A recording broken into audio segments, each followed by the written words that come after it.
Thank you for joining us today. In this session of EPI Launch Your Classroom, we're going to talk about rules and consequences. I'm Kyle. I'm a former high school social studies teacher, and I have with me. I'm Christina. I'm a former elementary school teacher. Thanks for joining us, Christina. So we're going to talk about establishing class rules today. What makes a good rule? We're going to go through a couple of examples of designing classroom rules. We're also going to talk about monitoring and tracking student behavior. We're also going to give you a guideline for how you can do that effectively, and then maybe you'll have to revisit your rules later on and change them up a little bit. So, overall, this is a part of classroom management. Could you give us a little insight on that? Yeah, so classroom management is really essential in the American classroom. One key is really good communication, right? Because you got to think about how are your students going to know what to do if you don't tell them? And oftentimes, when we think about other cultures and cultures outside of the US, we often realize that other cultures might have classes very different than what the US has. And they have cultures in their classroom that's kind of the same over multiple classes, right? So you walk in, and the students might be already seated, they might be quiet, they might be ready and prepared. I'm just gonna be honest that that's not the way your class is gonna run. So your students in the United States will need that, that foster of good classroom management, and making sure to build that culture in your classroom, as we have spoken about before, and really letting them know what they need to know in order to succeed in your room, how your room is run, and what will and will not be accepted as behavior in that room. What the best behavior is, to produce or to have. So that would be really great to think about as the very beginning of your room, and really, or beginning of your class, and really before you ever even get in there. One of the things that you need to take into consideration, that it's a very individualized culture, as we spoke about in relationships for learning. Those individuals need, that set cohesive unit. That's how your class is going to run. I remember when I first started teaching. So I was a beginning teacher, fresh out of the school. And my very first year, I went to a previous teacher over a student that I was having some concerns about and some troubles with. I'd seen some things in like the first few days of school. And because I was a fourth grade teacher, I went to his third grade teacher. And I said, what is going on with, what can you tell me about this student, and what helps him succeed in class? What you used in the past that worked for him? And she kind of was a little confused that I was asking about him, because she said that his behaviors in my class were very different than what she had seen in her class. And it turns out that the rule structure was just a little different. In third grade and fourth grade got a little more tough, but also that he had, I found out later on from his parents, that he had quite the transitional summer and had a lot of stuff happen from third grade to fourth grade. But you gotta think about those things. If there's something going on in your class, you gotta make sure to follow up with those thoughts. If you have a gut feeling, if something is like keeps pinging at you and you keep thinking about it, there's a reason why. So you should explore that. So thinking about those, setting those clear expectations, and making sure that you have exactly what your students need, and they know what they need to be doing in order to behave appropriately. How do you go about doing that, Kyle? Well, you touched on some very important things there. You are going to have rules. Absolutely. Rules govern your classroom. They're your law, if you want to think about them in that way. If you do not have them, with the personality of the American student, they're going to think, no rules, I can do whatever I want to do. So yeah, once again, let me state, because I can't say it enough, you have to have rules, okay? So how do you create them? What are some things that rules need to have, right? So you want to make sure that they're concise, that they're specific. You want to make sure that they're few in number. We recommend having 5. you want to make sure that they're phrased in a positive way, telling the students Absolutely. what to do, right? So let's think about some of the issues that we see that pop up in the Yeah, classroom a lot. Talking is one that I hear again and again. It's one I've absolutely. experienced. So you want to have a rule that governs that, because that is a misbehavior if it's done at the wrong time, right? So what if we were going to create a rule and we were going to say our rule was no talking? Is it concise? Yes. Is it specific? Yes. Um, you know, is it positively No. phrased? No, it's not. So what you're doing in essence is challenging a student. One, here's what not to do, break it. Yeah. But another is you're basically saying there will never be talking in my class. It says clear right there, no talking. You're just not allowed to do it, right? Mhm. So it's not the best phrasing that we could think about. It has some good things going for it. We still want to address the talking.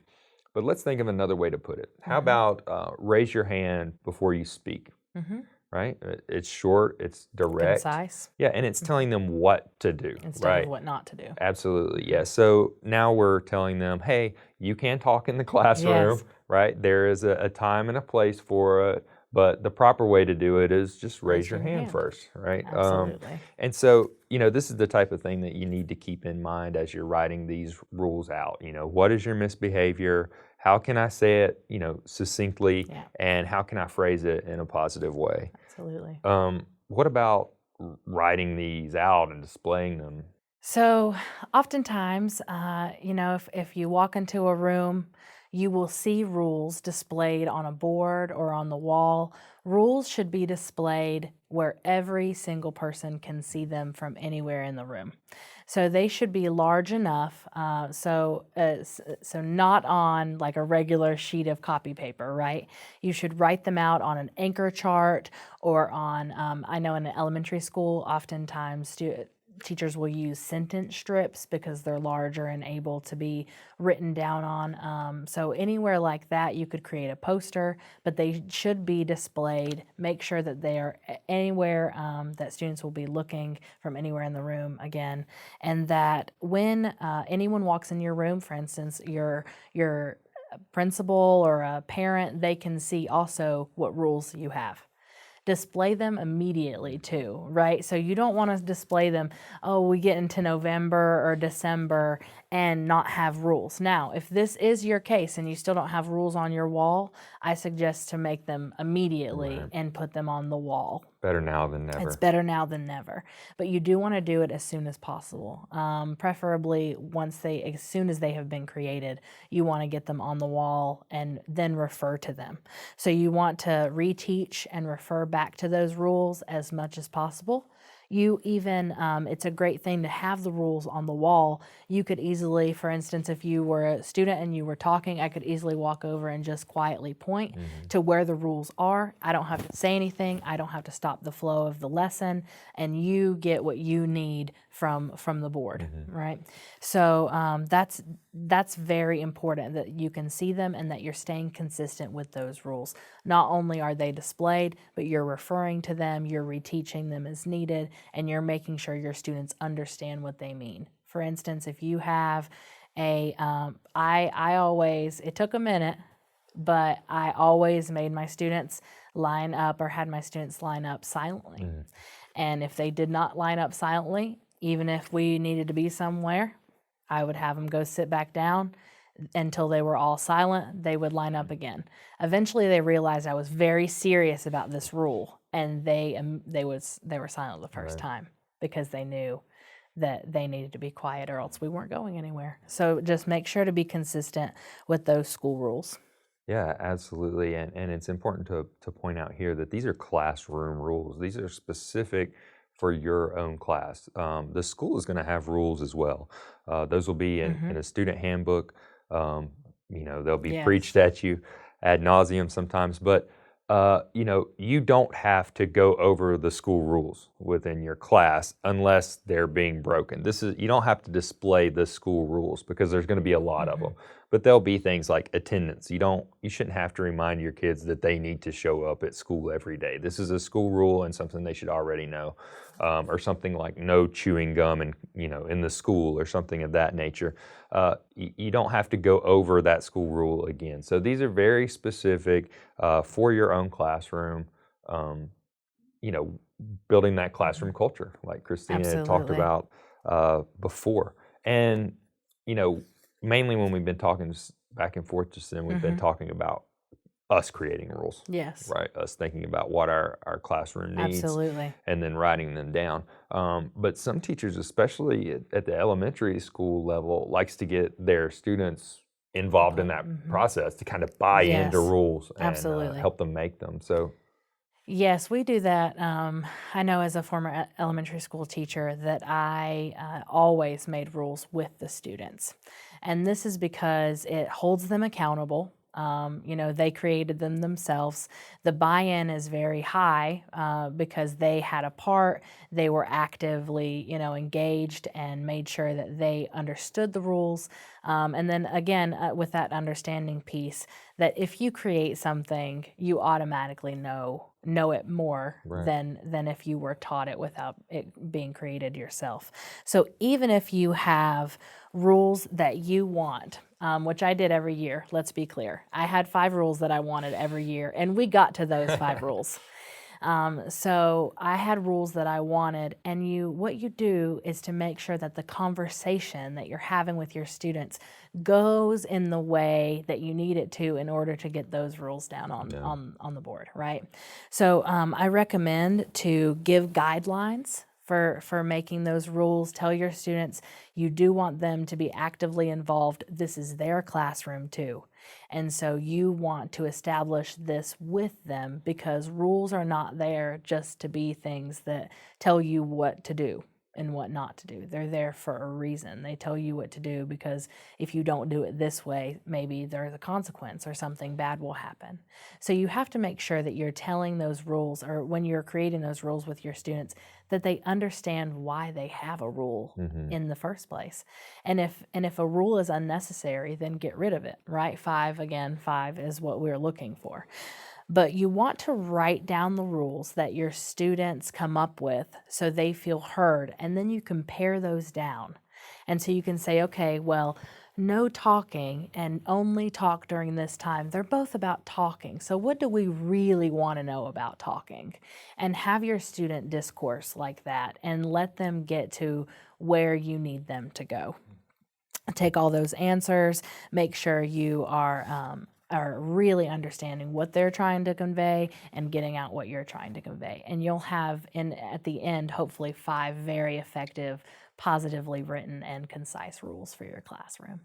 Yeah, great advice. And you need to be aware as one of the pitfalls of this, which I'm sure you've encountered, which might be somewhat unique to American students, but they're going to try to be humorous. They're going to try to say Absolutely. some silly stuff. Teacher always has to give us snacks or something like that. So just be mentally prepared for those types of answers and explore Absolutely. what you want to say before you're in the moment, and it makes you flustered. So now that we have established these rules, we want to see how effective they are. Absolutely. And one way that we can do that is by tracking student behavior. So we're going to show you an example of a spreadsheet that you can create for yourself right now. But as you can see, we have a date column.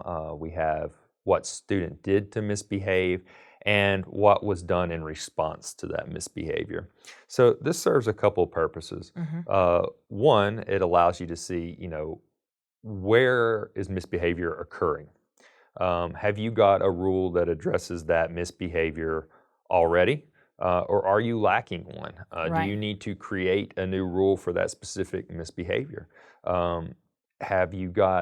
Do you never see misbehavior according to one of your rules? If one of your rules is no students wearing hats and none of your kids seem to wear a hat anyway, is that something that you maybe can get rid of at that point? Is it necessary? Do you want to consider that one of the most 5 important things in your classroom? But another thing it does for us is to allow us evidence when we have to go talk to these stakeholders. If we Absolutely. need to talk to a parent about a certain child, whom, once again, we want to already establish that relationship with the parent, but we say, last week there were 4 different times that, he misbehaved and this is what it was. It gives us something to discuss.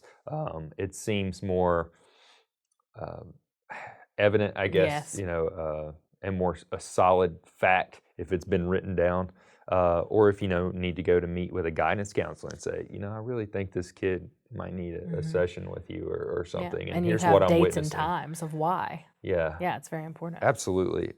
So it's going to be very important for you to track those misbehaviors, not only for yourself and the management of your classroom, but also any of those discussions that you Hmm. may need to have with the stakeholders.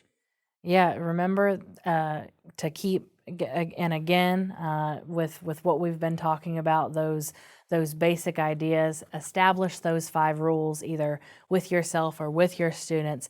Be consistent about those rules. Put them up on your wall. Do it immediately as soon as you can if you haven't already, and then refer to those. Reteach them. What do they mean and why they are important, and they will really help shape the atmosphere of your class. Outstanding. Yep. It looks like we got some questions that we Yeah. need to get to. So we're excited about answering those, and we're going to go ahead and jump right in. Right. Thanks.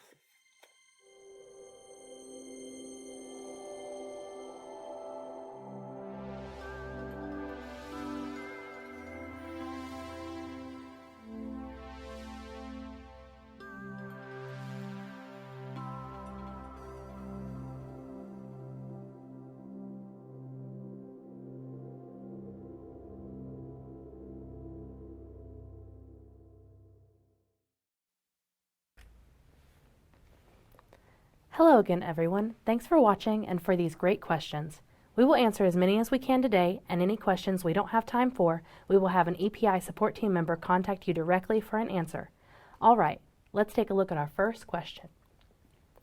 Santiago asks, how do I make rules that are clear enough for students to understand? Thank you for your question, Santiago. So they need to be short, they need to be direct, and the language needs to be age appropriate. That is, it's not a time to show off your vocabulary, okay? Make it as easy to understand as far as language goes as possible. Then check for understanding with the students. You can hand them a sheet of paper and say, what does rule number 1 mean in your own words? You can also do physical demonstrations if it meets the rule that you're trying to explain, right? So those are some ways that you can make sure that your rules are clear and make sure that your students are understanding them. Thank you so much. The next question comes in from Mary Grace. She says, when I make consequences with my students, they always go to the extreme, like no recess for a month. How do I clarify what appropriate consequences are? All right, Mary Grace, thank you for your question. So when it comes to appropriate consequences, you want to make sure that the consequence is connected to what is happening. For instance, when I would make consequences with my class, I would give them examples of what something might happen if they were, for instance, to run in the hall. So if you are running in the hall and you decide to run from class to class, my consequence naturally would be to go back and retry that action. So retry that behavior in the appropriate way. And so you want to make sure that when you're having those conversations with your class that you tell them how, to connect those consequences and give them examples of doing so. All right, thank you. Next question is from Davine. I've tried many different types of consequences, but none of them seem to work. I'm getting frustrated and one of my students called me mean. How can I make this better? Hey, thank you so much. It can be, frustrating when you're not seeing changes. A wise person once told me about discipline plans that they were a lot like diets. If you don't stick to them, they don't work, right? So once you find a consequence that you think is appropriate, the key word here is consistency. Be consistent with it. Use the same one with each student time and time again. Part of the reasons that your student may be calling you mean is because they may feel like they have been treated differently from another student, especially if you're using different consequences for the same behavior. So once again, maintain that consistency. with your consequences, and I think you'll start seeing your students see you more as fair. The consequence will be a direct, direct relationship to the behavior. It won't be you meriting out punishment. It'll just be, if you behave this way, this is what's going to happen. Thank you very much for that question. All right, the next one coming in is from Selena. It says, a student put gum on the mirrors in the bathroom beside our class. What would be a good consequence for her? All right, Selena, thank you for your question. A great consequence, or a good consequence for her, would be something that is connected to what happened. So if someone were to put gum on a mirror in a bathroom beside your class, what you could do would be to have that student then clean the mirrors in that bathroom, along with working with the janitor to maybe have that happen, or help clean your classroom, or get with the janitor or the person who takes care of that hallway and see what kinds of consequences or things that you can work out together. All right, thank you. Next question comes from Navarro. Navarro said, I'm pretty strict when it comes to behavior, and now my students seem too afraid to participate in class. Can I do anything to lighten the mood but still get them to behave? Oh, Navarro, it sounds like maybe you've got some good things going on as far as your rules and consequences, that you're getting behavior, you're getting class to look the way that you want to, in the sense that they are following what you tell them to do. But yes, the fear thing is definitely something I'm glad you recognize that you need to work on. Think that consequences can be negative, which I'm sure you're used to that, and that may be what first comes to your mind, but there's also positive consequences, right? Rewarding this good behavior. So when your students do things that you want them to do to participate in class, if they provide you an answer, they speak out loud, anything like that, use that positive reinforcement. You can start out with something very simple, like saying, hey, that's great. Thank you for sharing so much. That contributes to the class. Something like that to build the student up, to elicit more responses. So you may also want to maybe reconsider some of the consequences. Maybe they are a little bit too harsh, but this is going to be something for you to think through if that needs to be made for a change. So thank you very much, Navarro. Next up we have Maria. She says, I have a rule about no cell phones, but I keep catching kids using them. What can I do to make them stop?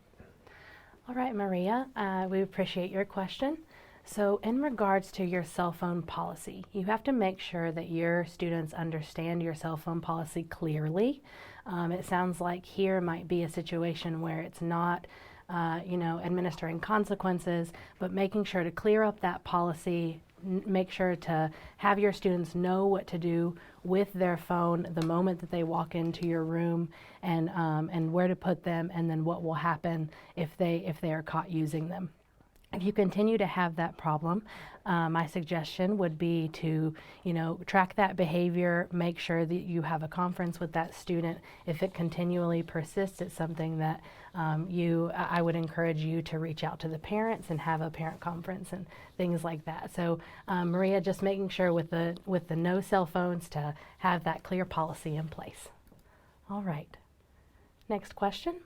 Alex asks, I have had to talk very loud over students, even to the point of losing my temper. This has happened many times since the first day of school already. Is there anything that I can change now? Yeah, thank you, Alex. So the first thing is to reteach your expectations, reteach your rules if you have something about volume in the classroom.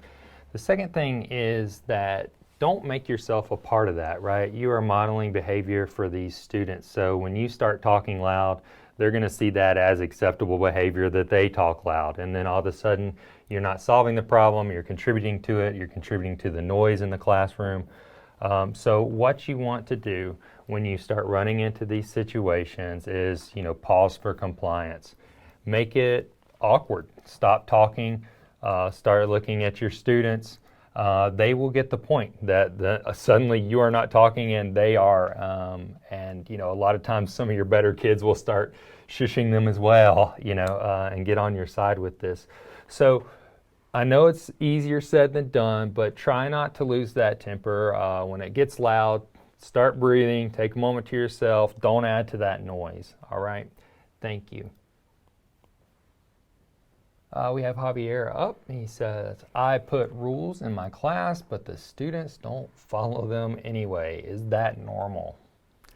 Thank you, Javier, for your question. Excuse me. So when you are thinking about your rules for your class, it is more than just putting them up on the wall, right? So you have to put up your rules, and then you have to teach and reteach those rules, making sure they understand examples of that, model and go over those rules, and then have consequences for when those rules are missed.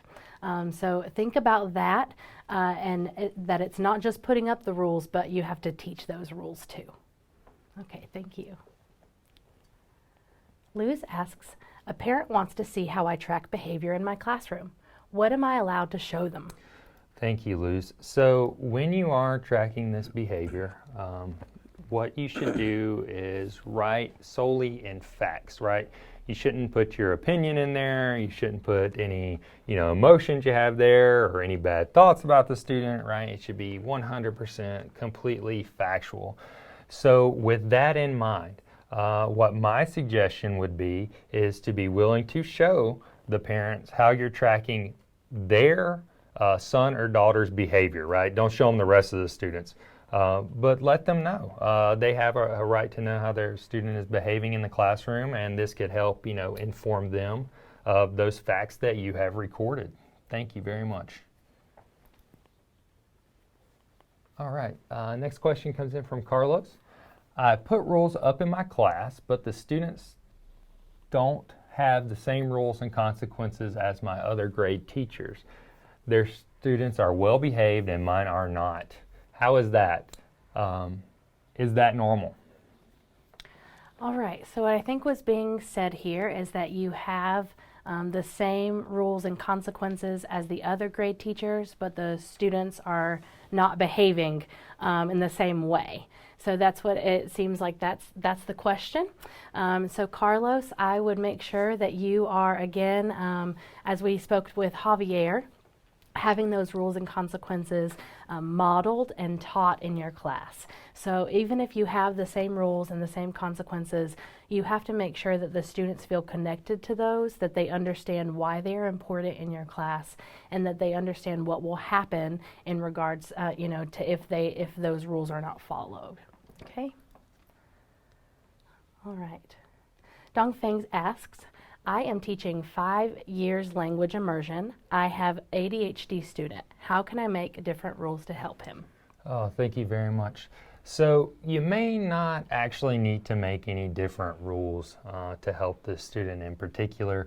You may want to consider more about the consequences, but apart from that, what you'll want to do is try to incorporate something within the classroom that can help this ADHD student.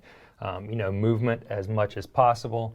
There are wonderful bands that you can put on desks in front of that student, that they can press down on their feet and get some of that, nervous energy out of, or things, that they can hold that are not as much a distraction to the other students. So don't necessarily think about reforming your rules, but think more about what you can do to help this ADHD student get out some of that energy in your class so they don't break those rules. Thank you. Marong writes, thanks for always being there to support us. How do I handle a student who has the habit of doing exactly the opposite of what is expected? All right, so I believe that any classroom teacher out there listening would understand this and understand that feeling. I think we have all had students that do exactly the opposite of what we say. What I would suggest for you would be to make sure that you have that behavior documented and that you're seeing exactly what are the things that you're saying that are being opposed.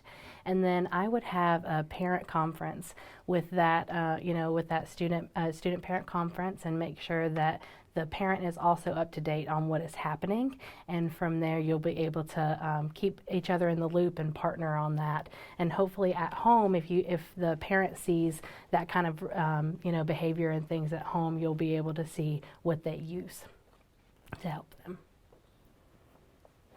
All right, everyone, that's all the questions we have time for today. If we didn't get to your question live on the air, we will have an EPI support team member reach out to you as soon as possible. Please join us back here next week, September the 7th at 4 p.m. Eastern for the next episode of Launch Your Classroom. We will be discussing how to recreate classroom procedures and transitions to increase your instructional time and keep your students learning. To get the most out of next week's episode, EPI program members should read Chapter 5 in their Launch Your Classroom Handbook. Remember to stay up to date on all the professional development opportunities that EPI offers. Please subscribe below. We'll see you next time.